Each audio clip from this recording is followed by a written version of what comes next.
Hola a todos. Vamos a hablar de las guías publicadas recientemente de la Surviving Sepsis Campaign 2021, que son unas guías criticadas a la par que alabadas, porque son unas guías peculiares y no puede ser de otra manera porque la sepsis es una patología peculiar. Es peculiar porque en los últimos 50 años su mortalidad es exactamente la misma. Con todos los avances científicos y tecnológicos ha disminuido la mortalidad de las principales patologías, del ictus, del cáncer, del infarto, no así en la sepsis. Además se han puesto en marcha también en los últimos 30 años múltiples terapias basándose en la fisiopatología de la enfermedad que tampoco han resultado ser efectivas en ensayos aleatorizados. Y luego además, la tercera premisa que tengo yo con estas guías es que muchos de los estudios tienen como criterio de exclusión el paciente más críticamente enfermo, que es el paciente con shock séptico, con lo cual, si hay poca evidencia en el paciente con sepsis, hay menos evidencia aún en el paciente en shock séptico. Entonces, a día de hoy, el tratamiento de la sepsis es el mismo que el de hace 50 años, antibióticos, resucitación y control del foco. Podemos entonces plantearnos el manejo de estos pacientes de dos formas. Una, hacerlo según arte, que seguramente estará bien. Y la segunda forma es hacerlo guiados por las recomendaciones de unas guías en las cuales participan expertos de todo el mundo, de los 5 continentes, que nos dan unas recomendaciones o unas sugerencias que luego cada uno tendrá que adaptar a su entorno, tanto a su hospital como a su servicio. Y esta es la forma en la que yo entiendo las guías y que a mí me ayudan en mi trabajo. Entonces voy a comentar, hay 93 recomendaciones, yo voy a comentar pues las que me parecen lo primero más prácticas para el manejo diario y lo segundo pues las que siempre son más controvertidas y que darán que hablar a lo largo de los próximos 2 años. Empezamos entonces. La primera recomendación de las guías, que además tiene una recomendación fuerte, que ya veremos que la mayoría de las recomendaciones son recomendación débil o sugerencia, esta es recomendación fuerte, es que se recomienda el uso de programas de mejora del rendimiento de la sepsis, tanto para el diagnóstico como para el tratamiento. Bueno, pues esta parte en nuestro hospital, la verdad es que empezamos bien porque sí la tenemos. Ya sabéis que existe código sepsis desde el año 2015 y recientemente han aceptado este artículo en la Revista Española de Quimioterapia, en el cual se revisan los pacientes activados desde que empezó en el año 2015 hasta el año 2018. Y ahora estamos revisando los siguientes años hasta el 2021. Son un total de más de 1.100 pacientes y bueno, pues lo que se objetiva es la disminución de la mortalidad desde el año 2015 con un 24%, que es la mortalidad habitual presente en la bibliografía, con un descenso lineal significativo del 15% en el año 2018. Una de las recomendaciones de las guías de 2016, que posteriormente pues, fue muy controvertida y trajo ríos de tinta y muchos estudios, es el uso de QuickSOFA como herramienta diagnóstica de sepsis y shock séptico. En las guías actuales recomiendan en contra del uso de QuickSOFA. Claro, si solo leemos el cuadrito azul, pues nos quedamos con la idea de que QuickSOFA no sirve para nada porque verlo así en negrita impacta. Si leemos la razón por la cual dan esta recomendación en contra, lo que dicen es que QuickSOFA es una herramienta muy específica pero es poco sensible, es decir, sí que descarta el paciente sano pero falla más en detectar al paciente enfermo y de hecho lo que comentan es que hay varios estudios en los cuales dentro del paciente con sepsis o séptico solo el 25% tenía un QuickSOFA de 2 o 3. Entonces lo que recomiendan es no usarlo como herramienta aislada. de screening, sino que usarlo con otro tipo de herramientas. En el caso de nuestro hospital, siempre desde que existe código sepsis, mantuvimos tanto QuickSOFA como SIRS para el diagnóstico de la sepsis.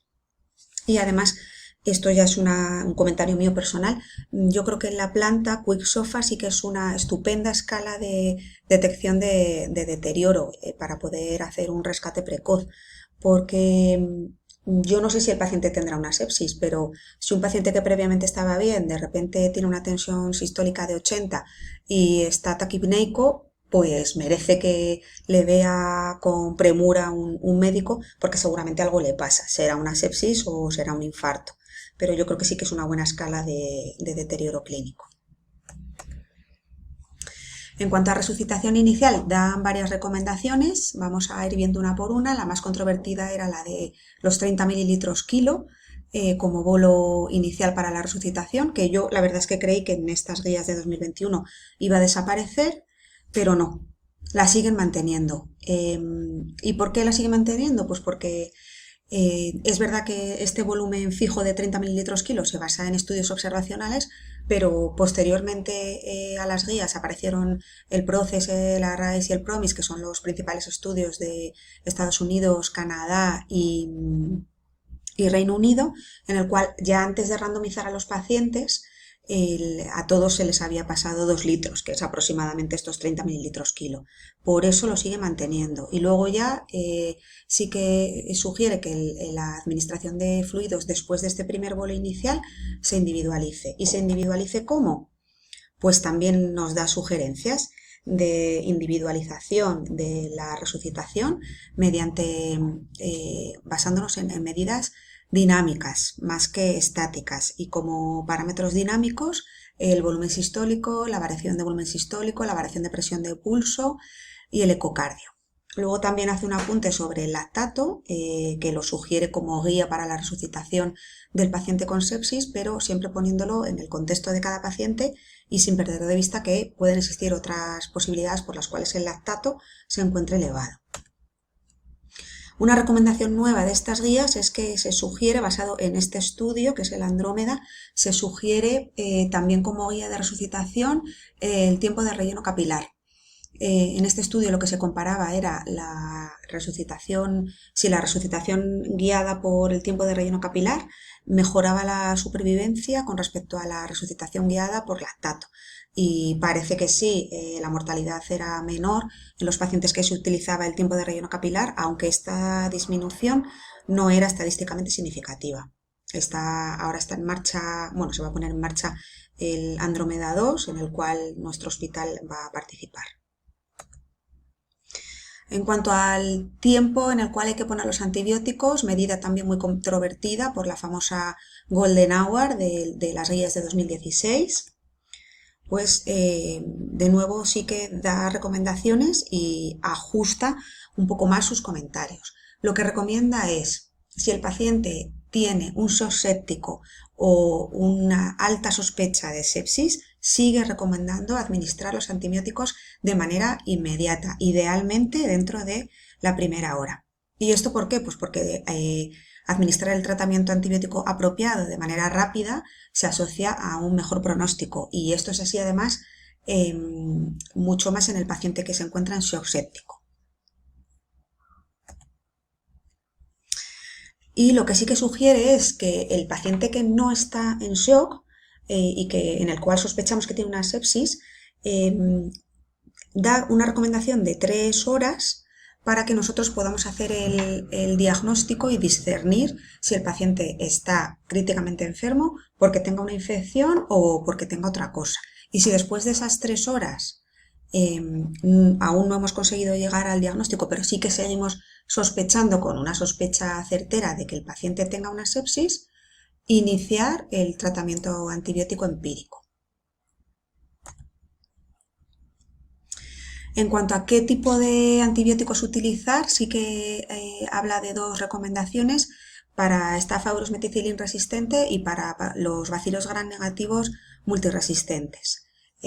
Recomienda para Staph aureus methicillin resistente, si sospechamos que pueda existir un Staph aureus METI-R, utilizar de forma empírica antibióticos que cubran esta posibilidad. Entonces, ¿cómo podemos saber que un paciente tiene microorganismos resistentes, ya sean gram positivos o gram negativos? Yo voy a dejar 3 recomendaciones, que son más bien recomendaciones mías. Una es la torunda de bienvenida, que lo que hace es un exudado que se llama si nos metemos en las peticiones de laboratorio, exudado de resistencia cero, exudado de receta, que es una torunda nasofaringea y rectal, que nos va a detectar la presencia de colonización por microorganismos multiresistentes. ¿Cómo podemos predecir la presencia de multiresistentes con las características del paciente? Bueno, pues hay numerosas guías europeas, americanas, más o menos vienen a decir lo mismo. Un paciente que tiene shock séptico o que ha recibido antibióticos previamente o ha estado ingresado o existe una prevalencia elevada de microorganismos multiresistentes en la unidad o el paciente está colonizado previamente por multiresistentes, y en estas guías de la ITSA se añade si tiene distrés o si tiene fallo renal agudo con terapia de soporte renal, tenemos que sospechar la presencia de microorganismos multiresistentes. Y luego, por último, la ecología local de cada hospital. Ya tenemos el boletín de sensibilidades de nuestro hospital del año 2020 y bueno, os adelanto que para los microorganismos BLES hemos disminuido un poquito el porcentaje de microorganismos aislados. Las carbapenemasas, en cambio, han aumentado un poquito y en el caso de Staphylococcus methicillin resistente tenemos un 23% de aislamiento. Luego, volviendo al Staphylococcus methicillin resistente, hay publicadas recientemente 3 guías de neumonía que la verdad son súper interesantes y están fenomenal, y las traigo aquí porque sirven también como tratamiento no solo de neumonía, sino tratamiento empírico de cualquier tipo de infección conociendo los microorganismos.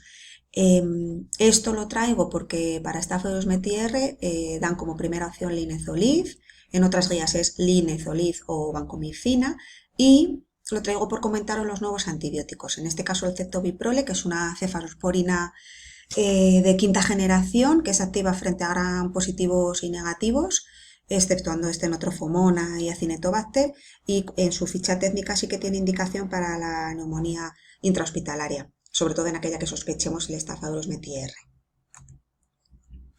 ¿Qué recomendación da para los microorganismos, para los bacilos gram negativos si sospechamos multiresistencias?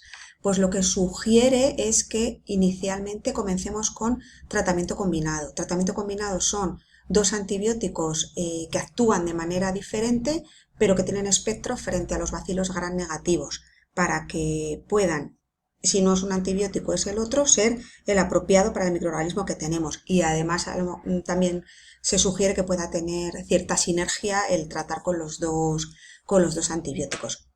E igual que sugiere comenzar de forma empírica con tratamiento combinado, también sugiere en contra de seguir con ese tratamiento combinado cuando ya tenemos un antibiograma con el microorganismo identificado. Es decir, empezar de forma combinada y en cuanto podamos desescalar. Y para esto, ¿qué sugieren? Ya os digo, estas guías que son las de neumonía, pero que nos sirven también porque son parecidas a las de tratamiento para infección intraabdominal.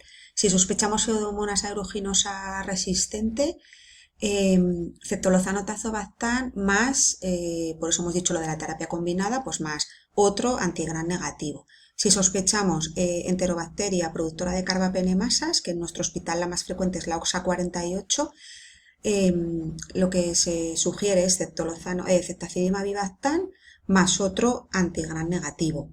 Y luego también os traía esto como para comentar otro de los nuevos antibióticos, que es cefiderocol, que también es una cefalosporina activa frente a gram negativos aerobios y que se convierte en una alternativa eficaz contra los gram negativos no fermentadores.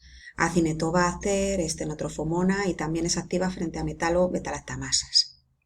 Acordaos de cefiderocol porque en los próximos meses pues oíres hablar de él, y también de meropenem bavorvactan, que también es un antibiótico de amplio espectro que está ya incluido en el hospital. Dan una recomendación también en cuanto a farmacocinética y farmacodinamia para tenerla en cuenta a la hora de pautar el tratamiento antibiótico, y recuerdan también como sugerencia la infusión continua del tratamiento de betalactámicos, que recordad que los antibióticos tiempo dependientes que los usamos muchísimos, betalactámicos, carbapenem, linezolid, es mejor ponerlos en infusión extendida, porque actúan de forma óptima si se encuentran la mayor parte del tiempo 4 o 5 veces por encima de CMI, su concentración plasmática, y esto solo se consigue con infusiones extendidas. Sugieren también el deber de pensar diariamente si el antibiótico es apropiado y la posibilidad de desescalar en contra de las terapias fijas de antibióticos. Y esto lo sugieren así porque disminuye los días de tratamiento de amplio espectro y disminuye así la posibilidad de seleccionar cepas resistentes. En cuanto a la duración, se sugieren ciclos cortos, y en esto sí que es verdad que cada vez hay, aunque pone baja calidad de evidencia, cada vez hay más estudios a favor de ciclos cortos. Hay un montón de estudios que comparan ciclos de 8 días versus 15, 5 versus 7, 5 versus 8, y sí que se sugieren cada vez más ciclos cortos siempre que el control del foco haya sido adecuado. Biomarcadores, que nosotros somos súper fan de procalcitonina. Yo pensaba que en estas guías la iban a recomendar también como diagnóstico, pero no, sugieren en contra para el diagnóstico y sí que a favor para el desescalado del tratamiento antibiótico.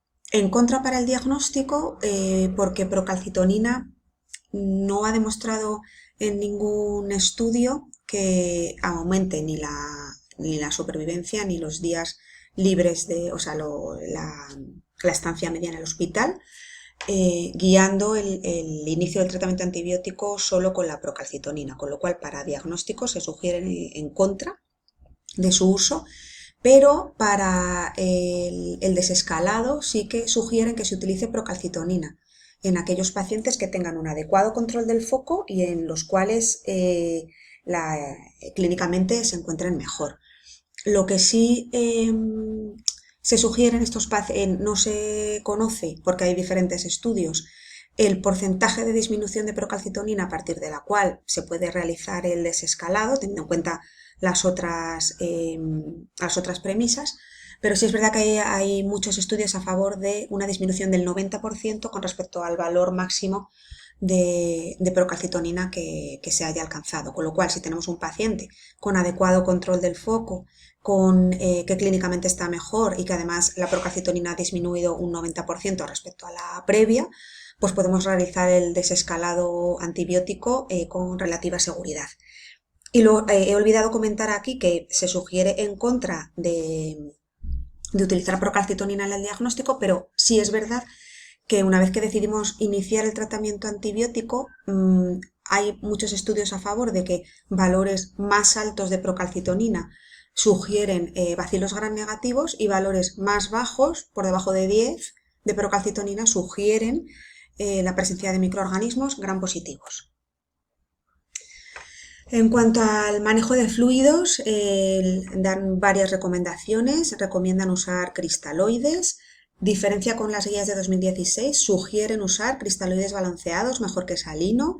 Sugieren también utilizar albúmina cuando ya se han utilizado grandes cantidades de cristaloides, y recomiendan, en contra de las gelatinas y de los almidones, que también es distinto con respecto a las guías de 2016 porque con las gelatinas no sugerían en contra, sí con los almidones, pero no con las gelatinas. En cuanto a drogas vasoactivas, recomiendan como droga inicial noradrenalina como agente de primera línea, y es una recomendación fuerte. En el caso, hacen una puntualización de hospitales donde no exista noradrenalina, pues recomiendan dopamina o adrenalina, pero sí que te sugieren que intentes hacer lo posible por tener noradrenalina en el hospital. Sugieren añadir vasopresina a noradrenalina en el caso de, esto ya sí que es la práctica habitual de los que firman las guías, cuando ya tenemos noradrenalina por encima de 0,2, que la verdad me parece una cifra baja para lo que estamos acostumbrados a ver en el paciente con un shock séptico, con noradrenalina por encima de 0,2, 0,5 microgramos kilo minuto, sugieren ya añadir vasopresina.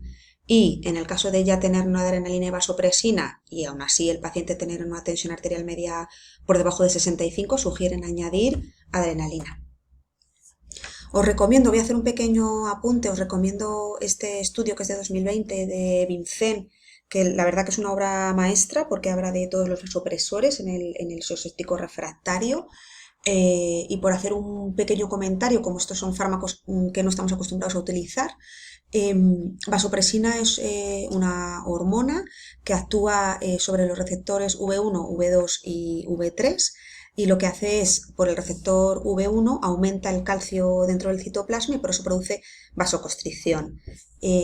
Como ya hemos comentado, se sugiere añadir a noradrenalina, pero siempre de forma precoz, porque parece ser que su efecto cuando se añade de forma tardía no produce esa sinergia, y siempre teniendo en cuenta que puede producir isquemia tanto periférica como mesentérica. Entonces ponen siempre en un apunte y en su ficha técnica también que aquellos pacientes que puedan tener un riesgo de alteración del flujo mesentérico, que en los nuestros la verdad es que es relativamente frecuente, pues bueno, que se tenga cuidado y quizás no sería el fármaco de elección. Terlipresina y celepresina son dos agonistas de vasopresina que solo actúan frente a V1, pero en las guías de la Surviving Sepsis se sugieren en contra de terlipresina. Angiotensina 2, el sistema de renina-angiotensina se pone en marcha cuando se produce una vasodilatación, y lo que hace angiotensina es aumentar el tono de la arteriola eferente y por eso incrementa la producción de orina y el aclaramiento de creatinina, porque restaura la presión arterial. Y lo que parece es que disminuye los requerimientos de noradrenalina, actuaría así como, la podríamos usar como de forma parecida a vasopresina, lo que pasa que hay muchos menos estudios, y los pacientes con intensa vasodilatación y que requieran terapia de soporte renal, pues parece que serían los que más se benefician. Buscando otro tipo de terapias, el óxido nítrico, que está aumentado en el paciente con sepsis y que produce vasodilatación con la consiguiente hipotensión, se buscan siempre terapias que inhiban el óxido nítrico y puedan producir vasoconstricción, como es el azul de metileno u otros inhibidores de la sintetasa del óxido nítrico. Es verdad que todos tienen un efecto vasoconstrictor potente, pero como efecto secundario, principalmente el azul de metileno, que es el más estudiado, disminuye francamente el gasto cardíaco, con lo cual los resultados no son concluyentes y no se recomienda su uso. En cuanto a fenilefrina, que tanto nos gusta a los anestesistas, que es un agonista del receptor alfa 1, pues también tiene un potente efecto vasopresor, pero no existe ningún estudio que evalúe adecuadamente su uso en el shock séptico refractario y por tanto la recomendación es en contra de usarlo en la práctica rutinaria. Y en este estudio, como mensajes para llevarse a casa, pues dice que lo que ya hemos visto en las guías, que añadir vasopresina a noradrenalina es una primera buena opción, que celepresina y angiotensina 2 son drogas prometedoras, pero que todavía necesitan más estudios.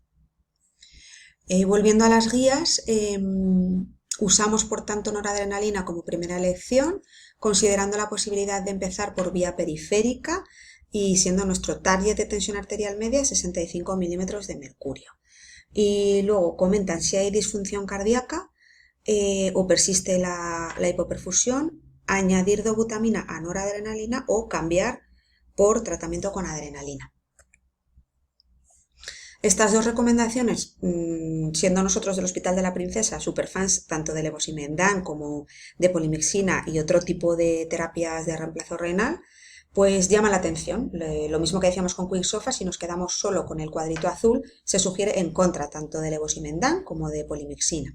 Lo que pasa es que si leemos el motivo por el cual se sugiere en contra, pues en ambos es el mismo, porque no existen estudios que recomienden que el uso de levosimendan o de polimixina aumente la supervivencia ni sea mejor que otras terapias, y como son terapias caras y no pueden estar disponibles en la mayoría de los hospitales, pues se sugiere en contra de su uso, pero con una recomendación débil. ¿Cuál sería mi sugerencia en nuestro hospital, donde tenemos cierto expertise en el uso de tanto de la terapia renal como de levosimendan? Bueno, pues seguir utilizándolo siempre y cuando teniendo en cuenta el tipo de paciente que se beneficia de este tipo de terapias. Corticosteroides, lo he traído porque como también siempre es controvertido, sugieren utilizarlos cuando ya estamos usando vasoconstrictores con una dosis inicial de 50 miligramos en bolo y después 200 miligramos al día. Y en cuanto a nutrición, que también me ha llamado la atención, y es lo último que voy a comentar, sugieren una nutrición enteral temprana dentro de las primeras 72 horas, siempre que sea posible. El resto de recomendaciones, que hay hasta 93 desde aquí, son recomendaciones que tienen que ver con la sesión que nos comentó Carmen Vallejo de humanización. La verdad que hacen mucho más hincapié que las guías de 2016, con lo cual cada vez tiene más relevancia la calidad de vida del paciente, la calidad de vida o sea, la sensación de trato de los familiares y lo que les podemos ofrecer después de su estancia en UCI. Y bueno, como conclusiones, para mí así las más relevantes para el tratamiento de este paciente según llega a nuestras camas. Bueno, pues lo primero, tener código sepsis más PROA, yo creo que es lo principal para coordinar el manejo de estos pacientes, y una cosa se sigue de la otra, no tienen por qué estar una en contraposición de la otra. Este sería para las primeras 48-72 horas y este para después. Usar cristaloides balanceados. En cuanto al antibiótico, es importante acertar, es importante tener en cuenta farmacocinética y farmacodinamia, y igual de importante que es acertar, importante desescalar. Añadir vasopresina a noradrenalina cuando ya tengamos nora a dosis muy altas, y leyendo todas las guías, pues yo recomendaría utilizarlas según arte, es decir, tener en cuenta las guías, pero claro, adaptarlas a nuestro entorno. Y nada más, muchas gracias.